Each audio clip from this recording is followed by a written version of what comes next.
Olá, tudo bem? Seja muito bem-vindo a esse canal. Eu sou Renato Cortez. Aqui nós falamos de teologia. Nosso foco aqui é estudar a Bíblia, o estudo da Palavra de Deus. Nesse quadro, nós estamos falando sobre a saúde mental, né?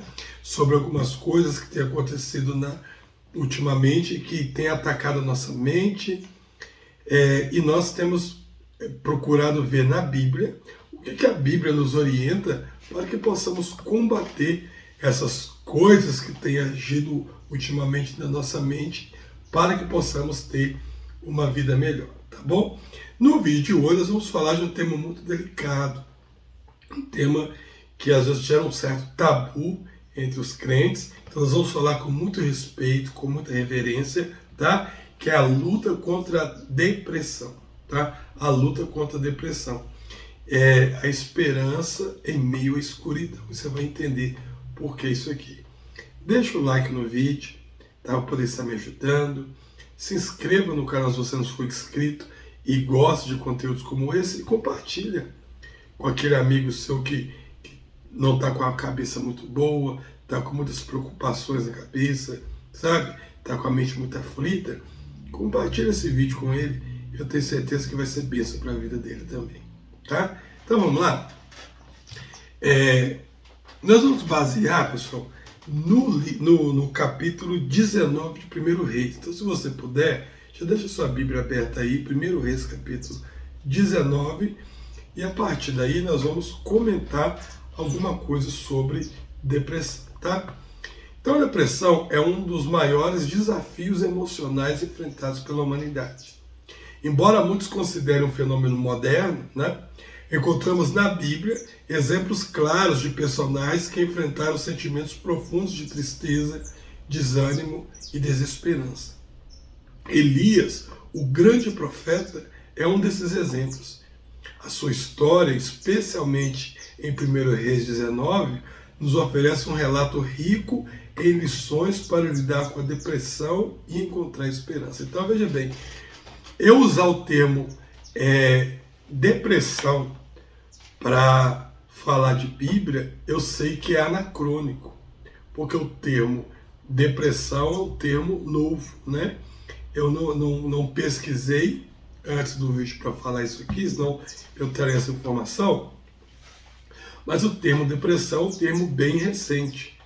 Então, na época dos profetas, na época bíblica, não existia esse termo depressão. Porém, os sintomas do que nós chamamos de depressão, nós já encontramos em personagens da Bíblia. Tem um estudo que nós fazemos que é chamado de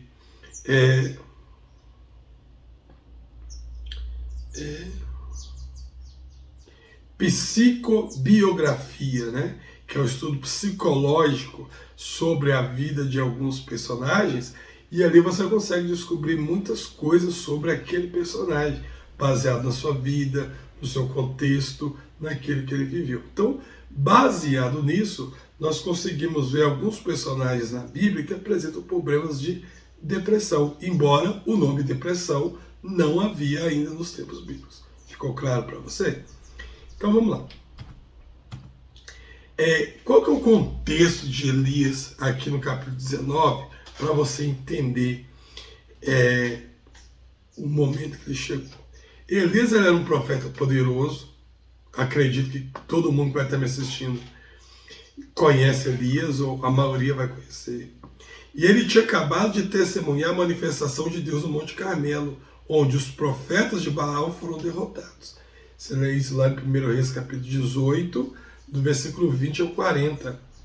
No entanto, logo após essa grande vitória espiritual, ele enfrentou uma outra ameaça de morte, ou ele enfrentou uma ameaça de morte por parte de Jezabel, a esposa de Acabe, e fugiu para o deserto, exausto, amedrontado e desejando morrer.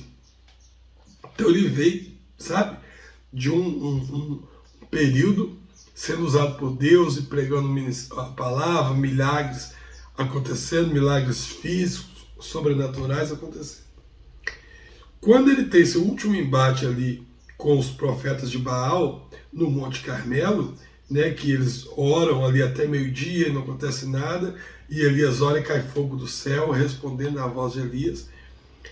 O povo é renovado. Toda aquela multidão que a Bíblia fala que cocheava entre dois pensamentos, eles são renovados por causa da vida de Elias. Mas o próprio Elias, após fazer tudo isso, ele é confrontado novamente pela esposa de Acabe, ela ameaça matá-lo, e aí então ele entra em depressão. Vai acontecer esse versículo aqui, ó.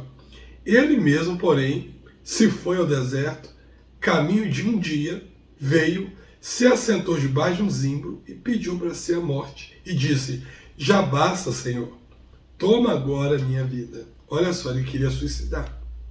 Se nós formos trazer para os dias de hoje, ele queria morrer. Então, é interessante. Eu estou falando de um profeta, eu estou falando de um servo de Deus muito usado pelo Senhor, que no momento em que tem a sua crise de depressão, ele não estava fraco na fé, ele estava no auge do seu ministério. Mas mesmo assim, chegou num ponto que a sua mente estava muito carregada, que ele desabou. Fugiu de todo mundo e pediu para si a morte. Então, perceba aqui que quando você falar de depressão, você não está falando de demônio. Você não está falando que há pessoas que não têm Deus.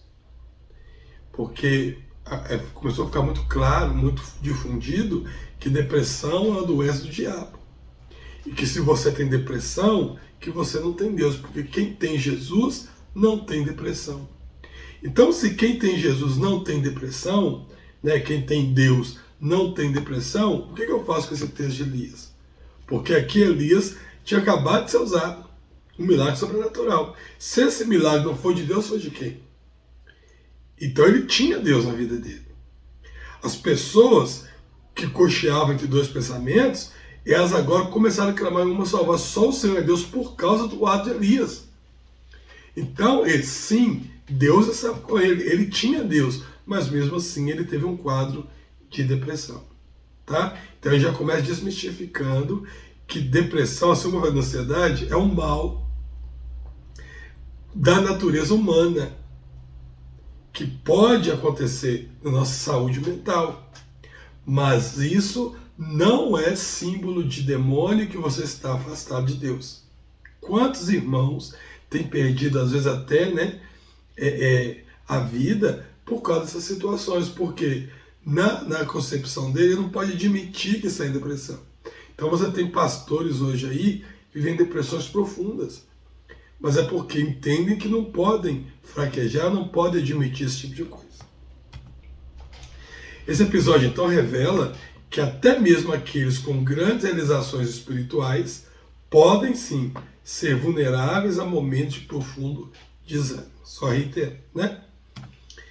Vamos identificar aqui algumas dos sintomas da depressão que Elias apresentou nesse momento. Então, nós vamos ler já a Bíblia, capítulo 19, alguns versículos. Primeiro ele vai mostrar isolamento. Versículo 3 e 4, ó. O que vendo ele, se levantou, e para escapar com vida, se foi, veio a Berseba, que é Judá, e ali deixou o seu moço. Ou seja, deixou aquele que o seguia, quem sabe Eliseu, né?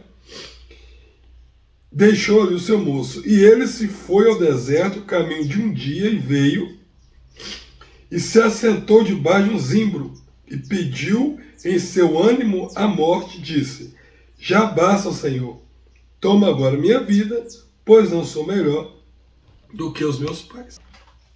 Então Elias deixou seu servo, foi para o deserto sozinho. A tendência era se afastar das pessoas, ou melhor, a tendência de se afastar das pessoas é comum em pessoas com estado depressivo. Então Elias, ele fez isso aqui. Ele se isolou. Outra característica, outro sintoma da depressão que Elias vai apresentar: exaustão física e emocional.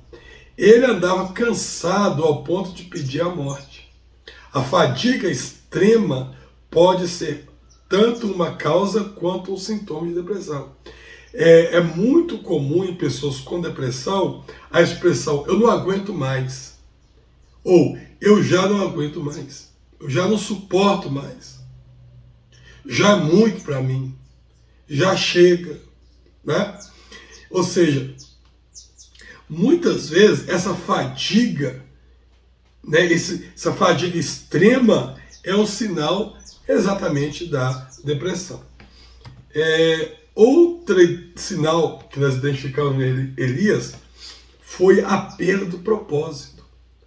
Então Elias sentiu que sua missão não fazia diferença, porque ele falou assim, olha, eu não sou melhor do que os meus pais. Essa falta de propósito, ela é central na depressão. Então olha a obra que Elias fazia, olha o que Elias estava fazendo.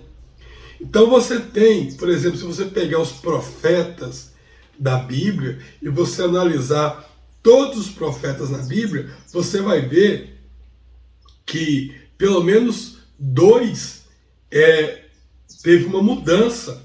Eles foram diferentes, que foi Moisés e Elias. A forma de Elias profetizar mudou totalmente o que acontecia antigamente, tá? A forma como que Elias fazia, a forma de Elias agir, né? A forma como que Elias trouxe as pessoas para a presença de Deus. Porém, Elias já não se via assim. Ele perdeu o propósito na vida, né? Ele já não tinha mais propósito em viver, em seguir nenhum objetivo. E esse é exatamente uma das características da pessoa depressiva.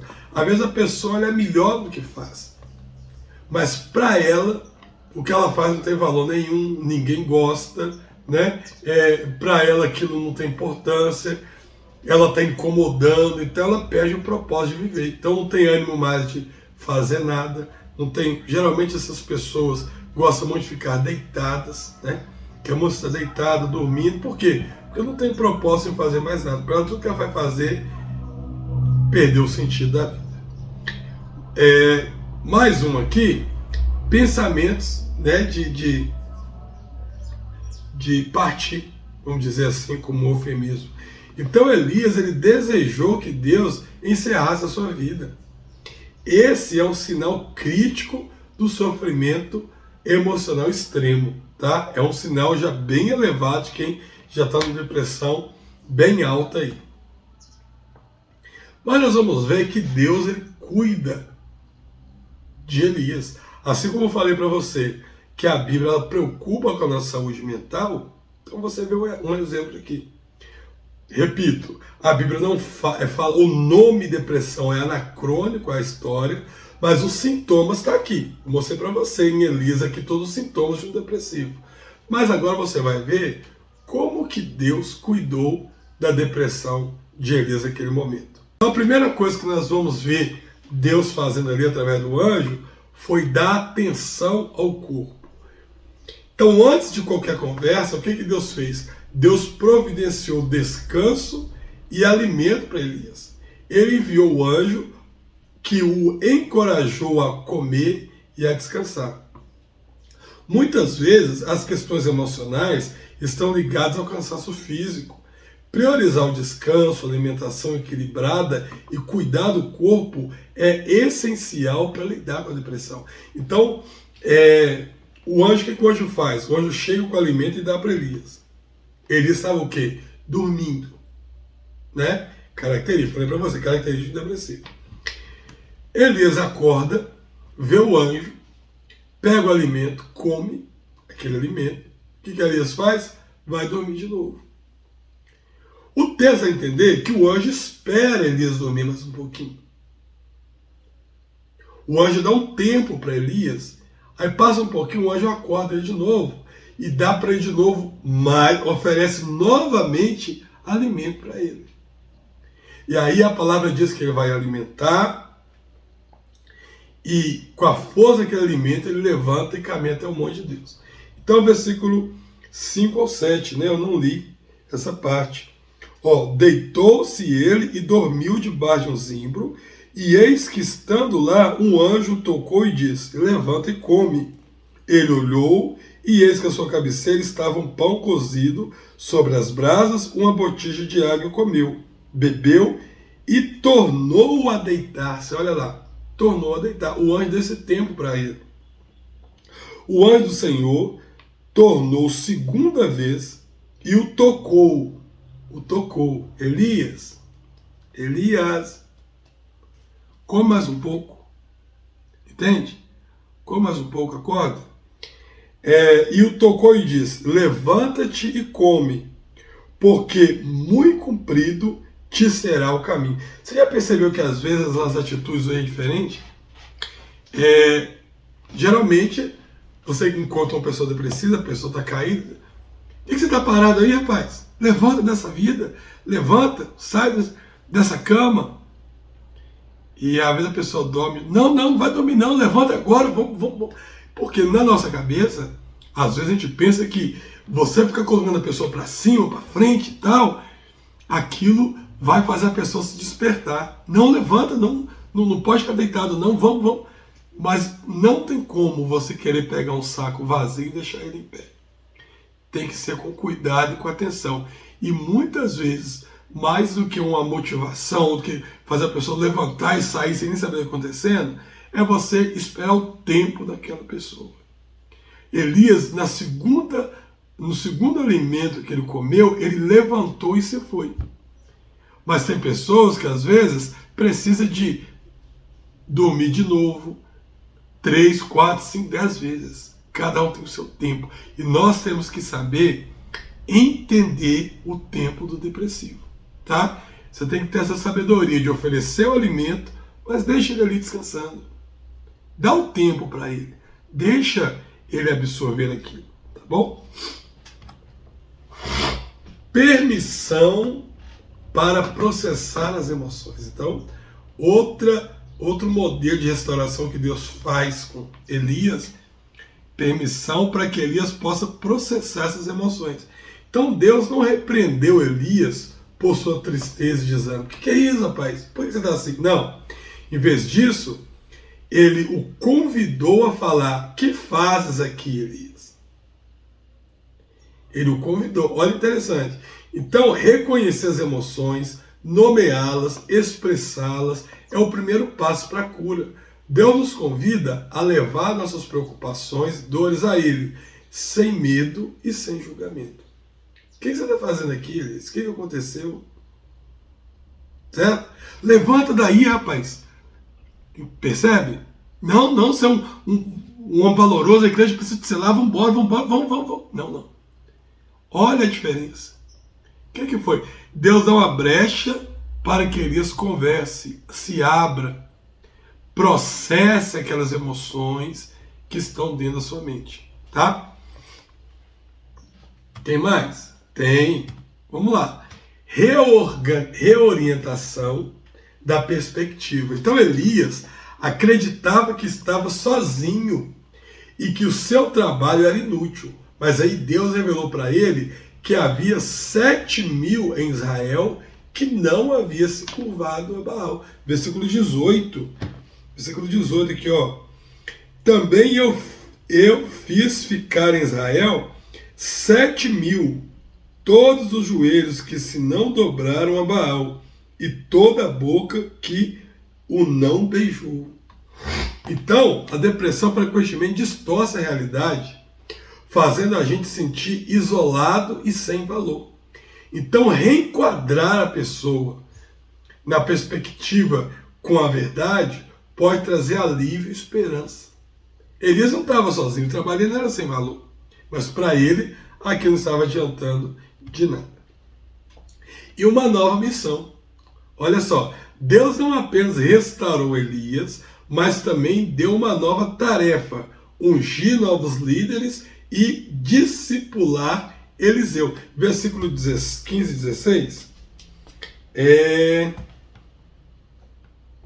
E o Senhor lhe disse: vai, volta pelo teu caminho para o deserto de Damasco, vem e unge a Azael, rei sobre a Síria. Também a Jeú, filho de Ninsi, ungirás rei de Israel, e também Eliseu, filho de Sefate, de Abel Meolá ungirás profeta no seu lugar.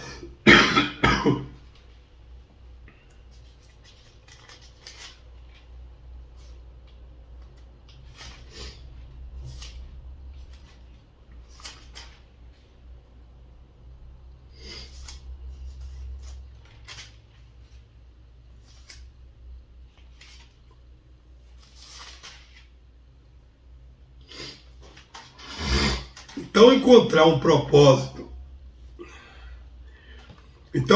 propósito renovado e se engajar em ações significativas pode ajudar a superar o sentimento de inutilidade, né?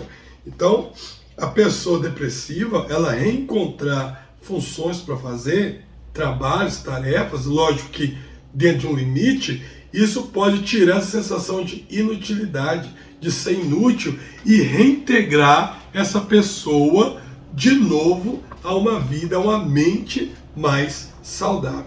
Tá bom? Vamos ver algumas aplicações práticas para o nosso dia sobre isso aqui. Primeiro, cuidar do corpo, né? O equilíbrio físico é um componente essencial da saúde mental. Garanta que você tem um equilíbrio adequado de sono, alimentação saudável e exercícios regulares. A palavra diz que nós somos templo do Espírito Santo. Então, cuidar do nosso corpo também é cumprir a vontade de Deus. E quando você mantém uma regularidade, isso ajuda você a manter uma mente mais saudável, sem encher lá em cima, né? Permita-se falar e ser ouvido. Buscar ajuda em momentos de crise é crucial. Isso pode incluir abrir o coração a Deus em oração ou procurar apoio em amigos confiáveis, líderes espirituais ou profissionais da saúde, que estão aí para quê? Para poder te ajudar. Então, às vezes, principalmente aquelas pessoas que têm muita responsabilidade, tá? Para cuidar da família. Às vezes você tem mãe ali que acabou ficando uma mãe sozinha e ela é mãe e pai ao mesmo tempo. Ela tem que cuidar dos filhos, ela tem que cuidar da casa. É comum esse tipo de pessoa ele não se abrir com medo de demonstrar fraqueza e aquilo ser mal visto pelos seus subordinados, por aquelas pessoas que dependem dela, né?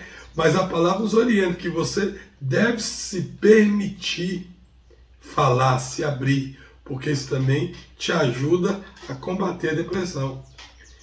Combata as mentiras com a verdade. Então, medite em promessas bíblicas como: o Senhor está perto dos que têm o coração quebrantado e salvos de espírito abatido. Salmos 34, 18. Salmos 55, 20. Lança o teu cuidado sobre o Senhor e Ele te sustentará. Conecte-se com a comunidade. Elias acreditava que estava sozinho, mas Deus o lembrou da existência de outros fiéis. Envolver-se numa comunidade de fé pode trazer suporte e esperança para a sua vida. Envolva-se em algo maior. Encontre maneiras de servir ou contribuir para causas que façam sentido para você. Isso pode ajudar a direcionar o foco para fora de si e redescobrir um propósito para a sua vida, tá? E para a gente fechar, a história de Elisa então nos mostra que a depressão não é sinônimo de fracasso espiritual, né? Como nós identificamos bem no início aqui. Mas ela é uma experiência humana que pode ser enfrentada com a ajuda de Deus. Assim como ele cuidou de Elias, Deus também se importa com os nossos momentos de desânimo.